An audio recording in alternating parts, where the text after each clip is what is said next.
भ्रष्टाचार के आरोप बेबुनियाद, नेता प्रतिपक्ष कर रहे हैं भूमाफियाओं की भाषा। डॉक्टर अनिल डब्बू और रेणु अधिकारी।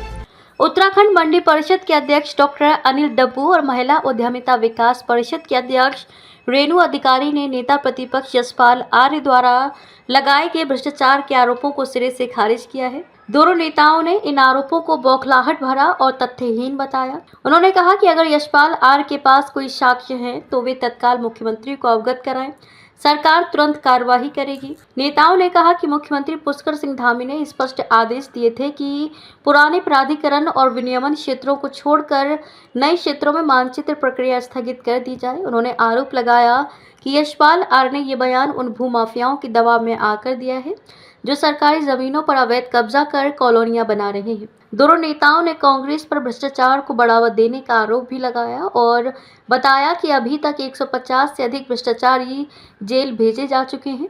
उन्होंने अपील की कि नेता प्रतिपक्ष प्रदेश हित में सकारात्मक भूमिका निभाएं ताकि जनता में उनका सम्मान बना रहे। संवाददाता रेहान खान। देखिए, विपक्ष के पास कुछ करने को है नहीं तो करेगा क्या? कुछ काम ही नहीं है उनके पास। मैंने पहले ही बोला, खाली दिमाग शैतान का घर है।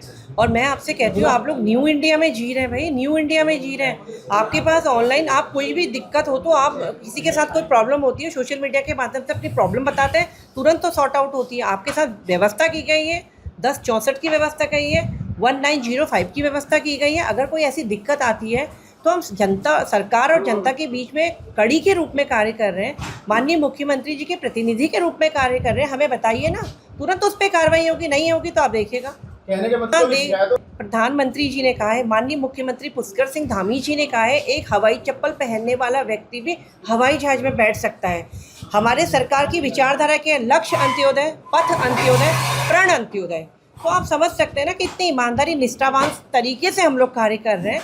कोई भी दिक्कत आती है, मैं फिर कहना चाहती हूँ, क्योंकि देखिए कोई भी एविडेंस नहीं है। पूरी तरह से हमारी माननीय मुख्यमंत्री जी के नेतृत्व में पारदर्शिता के साथ हमारी सरकार कार्य कर रही है। नकल विरोधी कानून बनाने वाला उत्तराखंड पहला राज्य है। और उसके बाद देखिए, सामान्य नागरिक संहिता कानून बना। आपने देखा, वास्तव में भारत को, जो हमारा उत्तराखंड है, भारत के मानचित्र में अलग से स्थान रखता है। कोई भी ऐसी दिक्कत नहीं है, किसी को कोई परेशानी, हम जनता के सेवक के रूप में कार्य करें। हमसे बताइए, हम उसे जरूर दूर करेंगे। क्या नेता प्रतिपक्ष ने आरोप लगाए और बड़ा हमको हास्यास्पद आरोप लगे, क्योंकि आज वो बौखलाए हुए हैं, क्योंकि रामनगर में उनके पूर्व विधायक ने एक ज़मीन पर कब्जा कर रखा था, सरकार ने छुड़वा दिया। और पूरे प्रदेश में कहीं कोई भ्रष्टाचार जैसी जगह कोई स्थान नहीं है। 150 से ज़्यादा कर्मचारी अधिकारी गिरफ्तार किए जा चुके हैं और नेता प्रतिपक्ष बहुत सीनियर नेता हैं। कोई उनके पास संज्ञान में विषय है तो इस प्रकार मीडिया में जाने के बजाय माननीय मुख्यमंत्री जी को अवगत करा सकते हैं। मैं समझता हूँ माननीय मुख्यमंत्री भी उनका सम्मान करते हैं, तुरंत कार्रवाई होगी।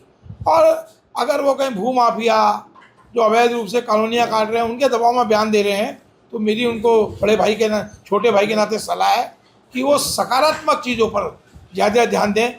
प्रदेश में बड़े बड़े जो अभी रेणु जी ने काम गिनाए कि मानस खंड बन रहा है, मानस माला खंड बन रहा है, इतने बड़े 4 धाम यात्रा चल रही है, और इस प्रदेश को जो भ्रष्टाचार मुक्त बनाने का संकल्प लेकर धामी जी आगे बढ़े, उसमें सकारात्मक सहयोग देंगे तो जनता उनको स्वीकार करेगी। और अगर खाली अपनी छोटी वाहवाही के लिए अगर इस पर बयान देंगे, उनका ही सम्मान कम होता है।